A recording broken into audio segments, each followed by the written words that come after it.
So let's just say there's a company that's worth $155 million as of last April of 2020. Regular company, not a company you think about a lot. Their stock is worth roughly $2.57.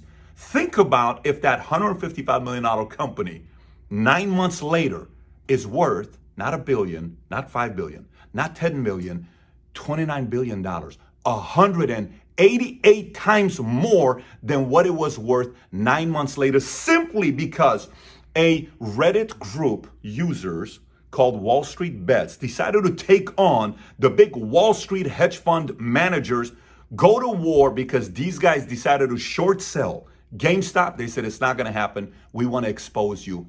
And these guys ended up costing them billions and billions of dollars just in the last few weeks. So we're talking about the company called GameStop. Now, this last week has been a very, very rough week for Wall Street. Wall Street got Wall Streeted, the bully got bullied, and GameStop, that today's worth $325. If you come over here, Mario, you will see in the last 12 months, the lowest the stock was $2.57. The highest it went was $4.83. That's 188 times we're talking about. Look, GameStop has been the highest short selling company of the year. Last year, one of the biggest short selling companies of the year was a guy named Elon Musk and Tesla. Tesla last year, believe it or not, short sellers. Elon Musk hates short sellers. Matter of fact, I think he tweeted something about short sellers. He says, here come the shorty apologists. Give them no respect. Get shorty. He has no sympathy for shorty. But what is he alluding to? If you go a little bit closer, here's what he says. You can't sell houses you don't own. You can't sell cars you don't own. But you can sell stocks you don't own. What do you mean by that? This is BS. Shorting is a scam, legal only for vestigial reasons. Now watch this here. Stay right here with me, Mario. Okay, and actually turn around because I want to show this, because I don't think people are going to believe this.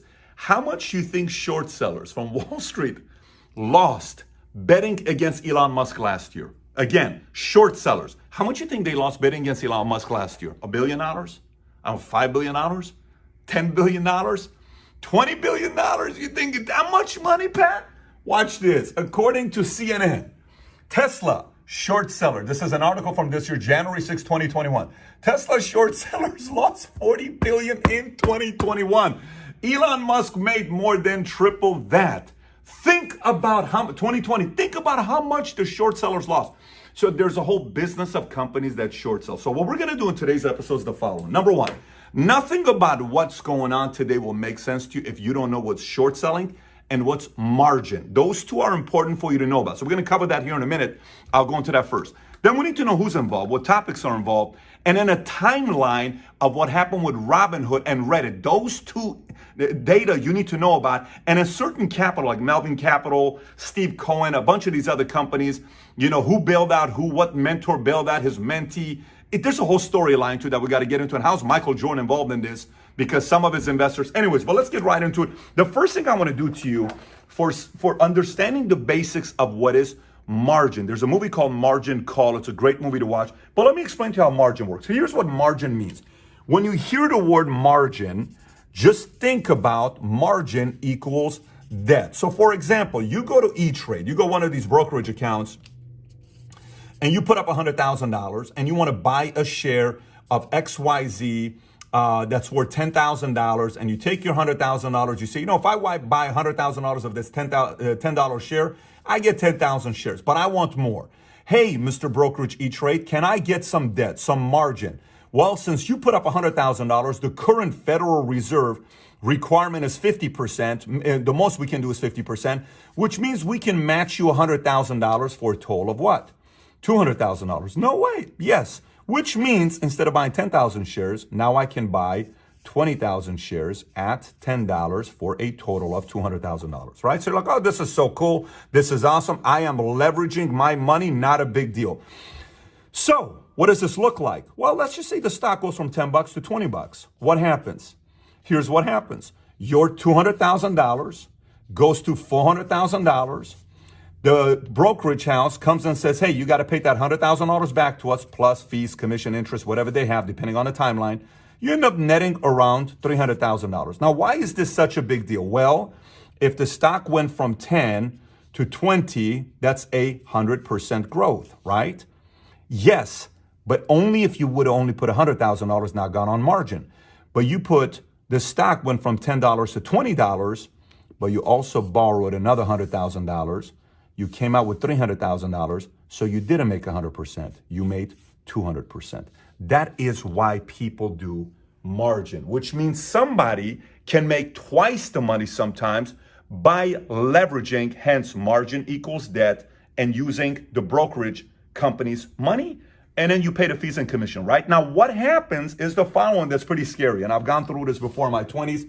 It is scary as an understatement. So now let's just say this $20 stock goes to 15 bucks. This $10 stock goes down to, let's just pick a number, $7.50, which means it goes down 25%.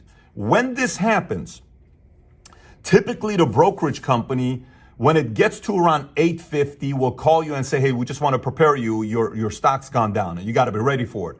But at around 25%, some brokerages are 35%, but I'm just using 25%.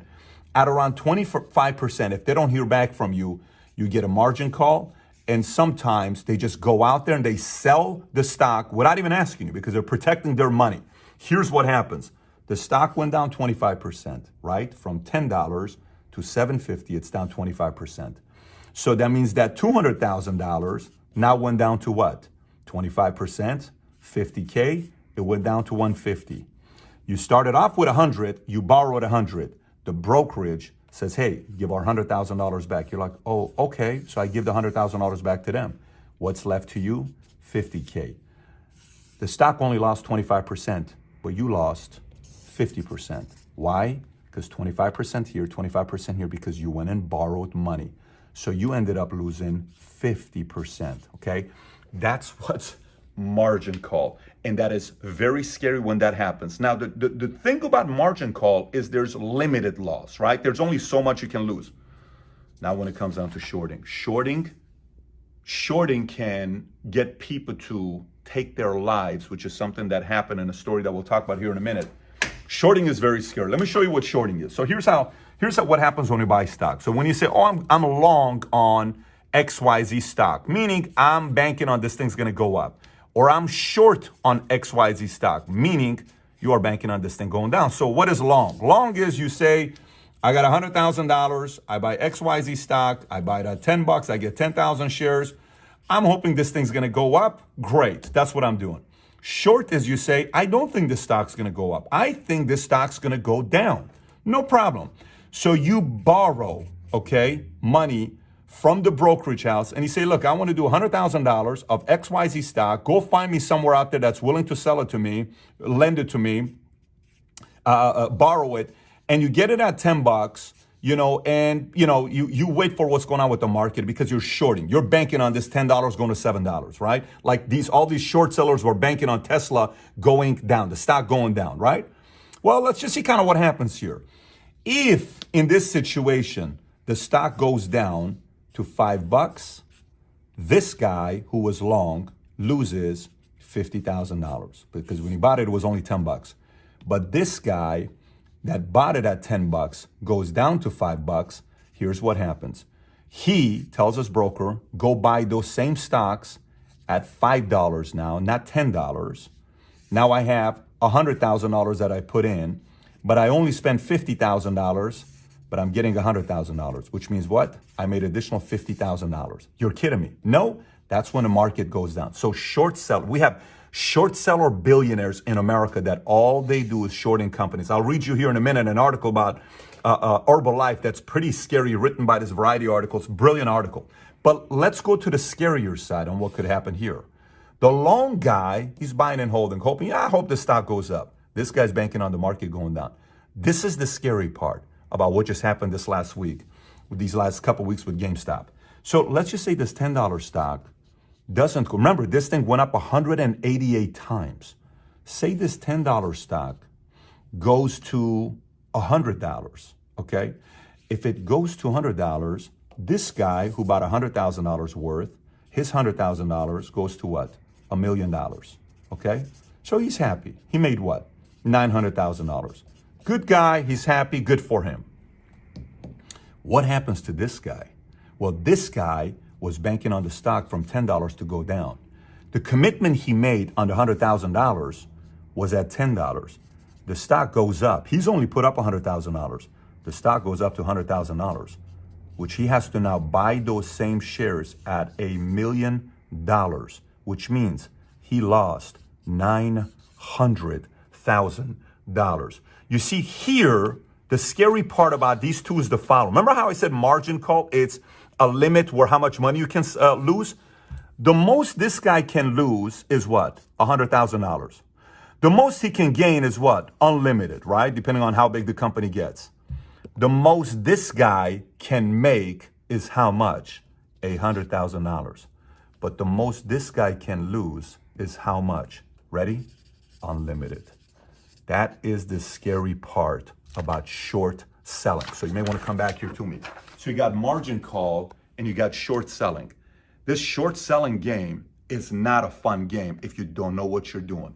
Well, these Reddit guys didn't like it and they went up against them. They found out that these short sellers announced we are shorting GameStop. They went on this group called Wall Street Bets. There was only 100,000 subscribers a few years ago. Now it's 5.2 million subscribers. They started talking smack about these hedge fund people. They said, let's go buy. And they forced this stock to go from 257 to what? 483. And in the last 3 weeks, from 19 bucks to 483. And it's been craziness, right? Lots of money's been made. But who's been hurt and what is the timeline? So let's go through this because I think this is the most important thing for us to look at on what's going on. So here's the timeline of both the Reddit, Wall Street Bets, and Robinhood, and a couple other events. So January 2012, Wall Street Bets subreddit is created by Jamie Rogozinski, an entrepreneur living in Washington, D.C., and his motto is playful with little hint of what is to come, inspired by earnings seasons, let's play. Later on, the motto will change to something more sinister sounding, like it's like 4chan found a Bloomberg terminal, and the discussion board will become known by shorthand WSB. Okay, so just remember, every time you hear WSB, it's that Reddit account, Wall Street Bets. Okay, later on, 2012, the culture Wall Street Bets takes a shape, even though it's unorganized and small, it attracts people who weren't interested in relatively boring investment like index funds or in the traditional, as I mentioned, like, anyways, it starts attracting different kinds of people, right? Even one popular video early in the post is a great video in which investor Mark Cuban says, diversification is for who? Idiots. Okay. April 2013, Robinhood is founded in San Francisco Bay Area. And initially, it was just a way to track stocks. But the company is building towards the idea of being an online brokerage with no commissions. Key, no commissions for the little guy. The problem here is their investors are now the big boys. So their clients are the little people, the small investors, but their investors are the big dogs of Wall Street, New York. So it targets younger potential investors with a mobile-only trading platform and to go on to become a favorite at where? WSB. Let's continue. October 2013, Robinhood wins approval from the financial industry regulator, allowing it to expand beyond just tracking stocks. Okay, this is big for them. February 2014, WSB surpasses 5,000 subscribers on Reddit. Only 2 years old, but they get 5,000 subscribers. Good for them. They're growing and they're doing what they're doing. Discussion of earnings, advice about how to trade off the news, and tales about a kid who lost $100,000 about betting wrong on Twitter. December 2014, after years of development, Robinhood will launch its first trading app on Apple iOS store. Reviews are positive. I think even Ashton Kutcher, a bunch of different people in Hollywood, business, sports. By the way, I think this is a great app. I myself think this is a great app. I just think they got themselves in trouble.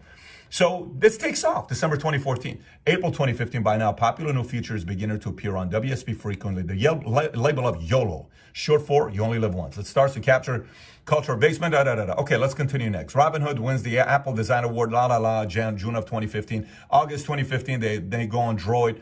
Next thing you know, their users within weeks nearly doubles, triples from 67,000 to 176,000. And WSB, meanwhile, now has what? 18,000 subscribers. 2015, bigger names start taking notice. Martin Shkreli, which is one of the most hated pharmaceutical executives, best known for the time raising drug prices, gets an invitation to join WSB while he's doing a Reddit Q&A. I'm looking at it, Shkreli said.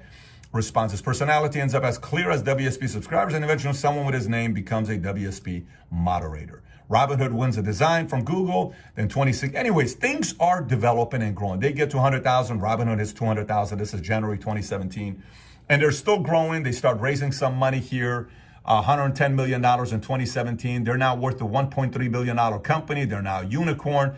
WSP is still growing, doing their parts. So let's kind of speed up the process on what happens. They raise more money. These guys get $363 million of money. Now they're worth $5.6 billion in 2018. WSP now in 2018 has 300,000 users, and Robinhood now has 664,000 active users. They're growing. They're both growing. All of a sudden, some issues start happening. Retail is slumping nationwide, and now GameStop comes in. GameStop shares drop sharply after the company announces poor earnings, and it cancels this. Mike Hickey, an analyst for the Research and Investment Bank Management benchmark company, says he cut his expectations for the company as the business burns to the ground. WSP is ranked number 2 now on Reddit. As of April of 2019, they're getting bigger and bigger and bigger, but also increasingly heated debates that is becoming its hallmark. Later on, it'll become number 1 here soon. Robinhood receives another investment, $323 billion. Now there's $323 million. Now they're worth 7.6. Michael Burry, an investor made famous for the movie or the book, The Big Short, announces that he has acquired a stake in GameStop. Before long, WSP user takes notice. September 2019, tactics of Robinhood and often other language on WSP get more scrutiny from NBC News anchor outlets, and they start getting a little bit of challenges here, including screenshots boasting about major losses and frequent jokes about what? Suicide. That's when they get a little bit of trouble on their side. In the same month, a WSP user publishes a screenshot with a list of GameStop trades and references to Burry's position on the same stock. How they found that, obviously, we don't know, but they found it. You can do research and find out. December 2019, Robinhood launches a new feature that allows users to buy fractions of shares, making it easier for people with a limited budget to invest in the company. You've seen this video on Facebook. It's got a ton of views. It's an ad. March 2020, now we're talking. WSP's now got more than 1 million subscribers. During that time, with the pandemic, Dave Portnoy, the founder of the Barstool Sports website, a frequent target of criticism for his company's handling of gender and racial issues, he turns to the stock market as a replacement for sports betting and has a large audience on social media, which, by the way, he commented on everything that happened with Robinhood and got 4 or 5 million views on his Instagram account. Portnoy was not holding him back, said these guys need to go to jail. It's not pretty. Same month, Robinhood experiences a spike, surpassing 2 million users, according to Apptopia, et cetera, et cetera. Now GameStop price hits a low of $257. Remember how we talked about it earlier? It hits $257.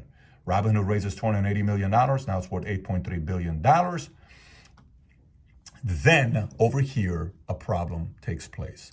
In June of 2020, Robinhood user Alex Kearns, 20 years old, dies by suicide in Illinois after he believed he had lost hundreds of thousands of dollars, which was a mistake. In a note, he blamed Robinhood for suicide. This is obviously not good PR for Robinhood. November 16, 2020, Ryan Cohen, an investor and entrepreneur, launches a campaign to GameStop to reinvent himself. I think he ends up buying $76 million worth of the company, 9 million shares, $76 million. And he was a guy that sold this company. What is that one company called with the pet food company? Chewy. He sold it to, I think, a pet company for $3.35 billion. And he decides to get into this, saying we have to go from being a brick and mortar to what? More like Amazon. Okay, great. December 2020, Robinhood hires investment bank Goldman Sachs, et cetera, but it is also fined $65 million by SEC for misleading investors about how it makes its money, and that's not good for Robinhood. So they keep getting a black eye. Now we are here to today. This is where everything happens. January 14, 2021, the battle between GameStop short sellers and WSP user begins in earnest as purchases by both sides sends GameStop surging by 27% in one day. CNBC Jim Cramer credits the Reddit users. It's odd. It's incredible to watch. I think they're succeeding beyond their wildest dreams. January 19, not a smart comment to make. Citron Research, a short-selling firm, sends a tweet that GameStop buyers are suckers at this poker game. You're poking is what you're doing. You're pissing them off. A comment that only seemed to encourage WSP users even more. Citron later calls Reddit an angry mob and vows to quit commenting publicly about GameStop. January 22nd, GameStop trading becomes so volatile that it is halted at least 4 times. Its stock surged 51% in a day and closes at a then record. And WSP users celebrate and vow more, with one user writing, you ready? Guys, please hold. I got to pay off my student loans. Just crazy stuff going on with GameStop. Shares surge again, and then there's the short squeeze that we talked about earlier. And then January 27 to 28, everything seems to reach a boiling point at once. WSP goes offline for several hours and its moderators catch up to the volume of margin calls. 5.2, you know, they're now at 5.2 million subscribers.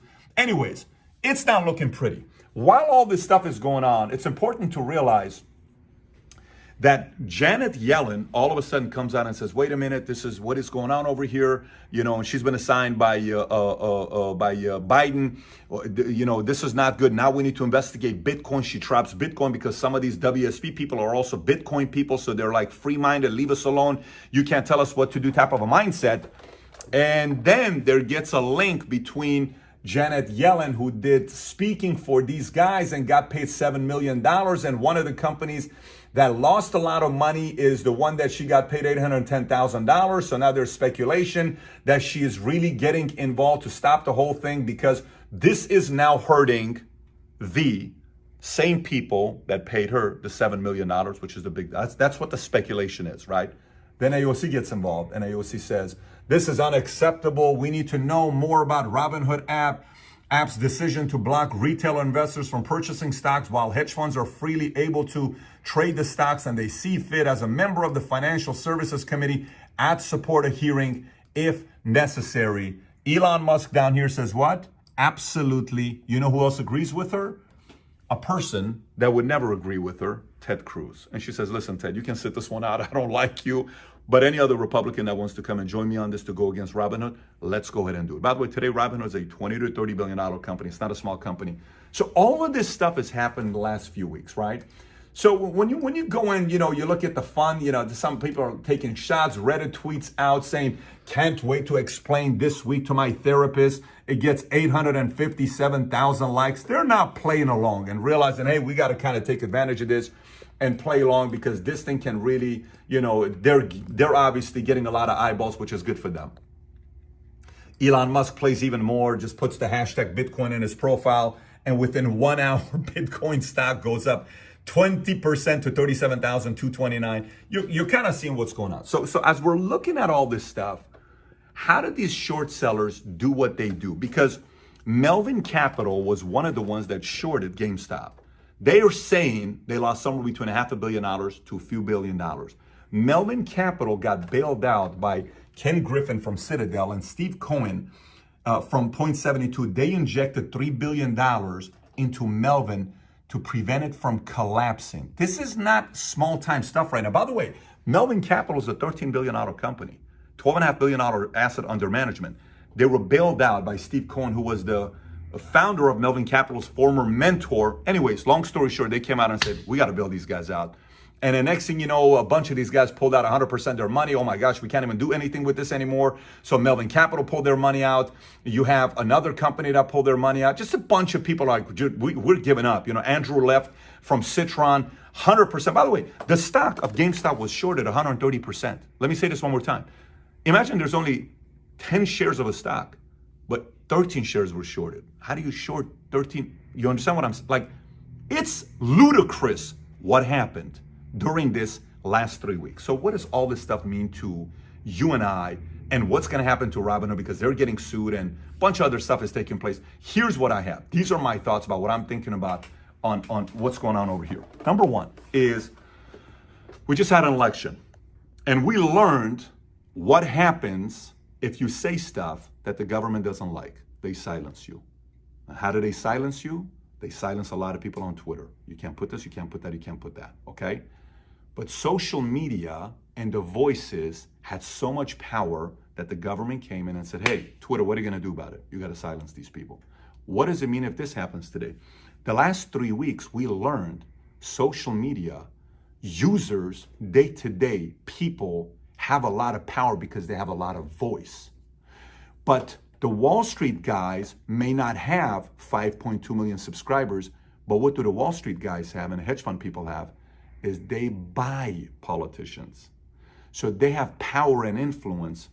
The Reddit guys have a voice. That war, here's what takes place. On one end, if we saw election, it was about silencing everybody. This could lead to the government silencing a lot of people on Reddit. I don't know what they're going to be doing, but they're sitting there saying, well, this is not acceptable. We just lost a few billion. We can't be losing that kind of money. And the people they're complaining to are the same people that they supported their campaigns, and they need their campaign, they need their money to be supported on the next election. So that's number one. Let's set that part aside. Next one here. Okay, so one side is coming out saying, overregulate, we need new regulation, we need new regulation, we need new regulation, that's what we need to be doing. The other side is saying, let the market decide for itself. One side is saying, no, you can't do this because people are losing money, they're committing suicide.